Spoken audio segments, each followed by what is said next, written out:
2026년 1월 29일 목요일 새벽 기도입니다.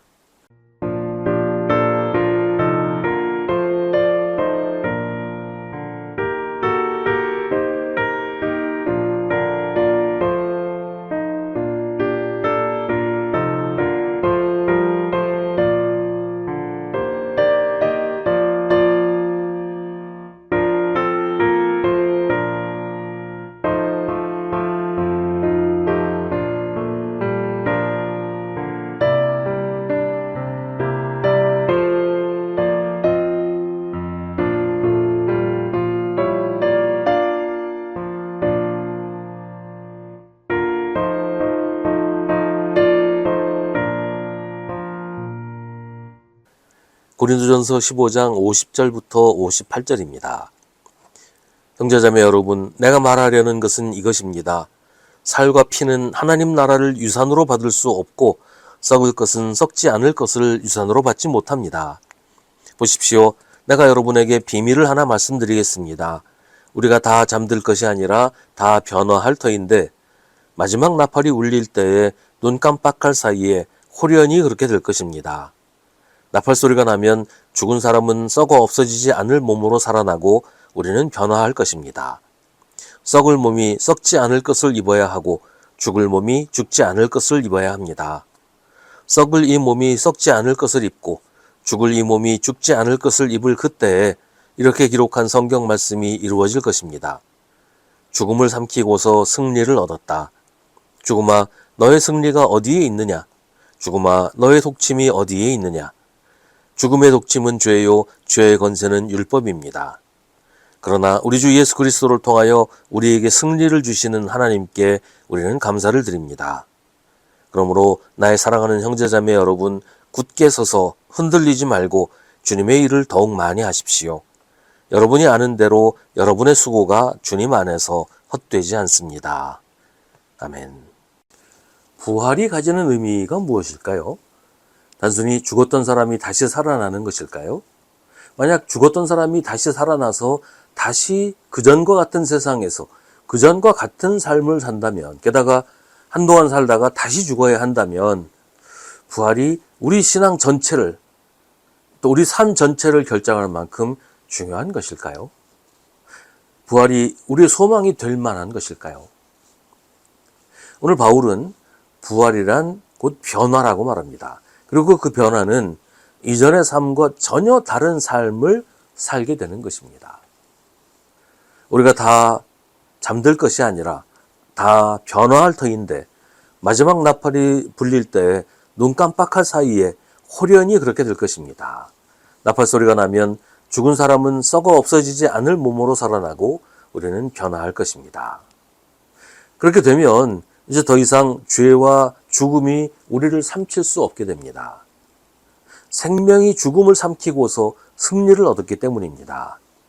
부활을 그냥 죽은 사람이 다시 살아나는 것으로 이해할 것이 아니고 생명의 권세가 죽음의 권세를 이기고 승리하는 것으로 이해해야 합니다. 그래서 오늘 말씀을 선포합니다. 죽음아, 너의 승리가 어디에 있느냐? 죽음아, 너의 독침이 어디에 있느냐? 56절은 죽음의 독침은 죄이고 죄의 권세는 율법이라고 합니다. 이렇게 말하면 율법이 마치 악한 것처럼 생각이 되죠. 근데 그렇지 않습니다. 율법도 하나님이 주신 선한 것입니다. 율법은 하나님의 백성들에게 하나님의 뜻을 알려주어서 세상에서 하나님의 뜻이 이루어지도록 하는 것입니다. 그런데 사람들이 율법에서 하나님의 뜻을 지워버리고 그 문자에 매달려서 사람들을 구속하고 정죄하는 수단으로 만들어버렸기 때문에 율법이 악한 것이 되어버린 거예요. 사람이 하나님이 주신 선한 율법을 자기 마음대로 악한 것으로 바꿔버렸다는 것이죠. 오늘 성경에서 말하는 그 율법이 그런 겁니다. 하나님의 뜻을 시행하는 것이 아니고 사람을 죄인으로 정죄하는 도구, 이걸 말하는 겁니다. 율법이 사람을 죄에 얽매이게, 죄의 노예로 만들었다는 거예요. 누구도 율법을 완전히 지킬 수 없고 누구도 율법에 규정하는 죄에서 자유로울 수가 없다는 것이죠. 예수님은 율법을 폐지하려고 하지 않으시고 율법을 완성하셨습니다. 이 말은 율법의 원래 목적과 기능을 회복하셨다는 말입니다. 예수님은 율법이 하나님의 사랑의 법이 되게 하셨습니다. 하나님을 사랑하고 서로 사랑하라는 하나님의 명령을 회복시키신 것입니다. 그래서 율법이 죄의 도구가 아니라 사랑의 도구가 되게 하셨습니다. 그리고 그 사랑의 극치를 십자가를 통해 완성하셨고 우리에게 보여주셨습니다. 이제는 더 이상 죄와 죽음 때문에 두려워할 필요가 없습니다. 그것들은 더 이상 우리를 얽어매는 굴레가 되지 못합니다. 예수 그리스도의 부활로 그 굴레는 부서졌습니다. 우리는 죄와 죽음이 아니라 예수 그리스도의 사랑 안에서 살고 있습니다. 그러므로 나의 사랑하는 형제 자매 여러분, 굳게 서서 흔들리지 말고 주님의 일을 더욱 많이 하십시오. 여러분이 아는 대로 여러분의 수고가 주님 안에서 헛되지 않습니다.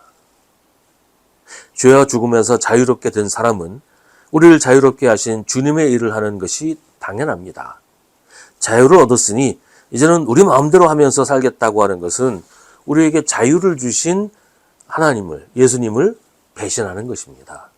우리의 자유는 우리 멋대로 할 자유가 아니라 더 이상 두려워하지 않고 걱정하지 않고 마음껏 주님의 일을 할 자유입니다.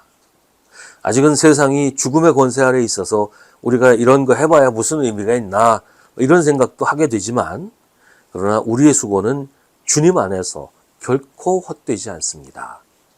이미 우리는 부활의 생명으로 살고 있고 부활의 주님 안에서 주님과 동행하고 있기 때문에 이미 죽음을 이기고 승리하신 주님께서 주님의 일을 반드시 이루실 것입니다.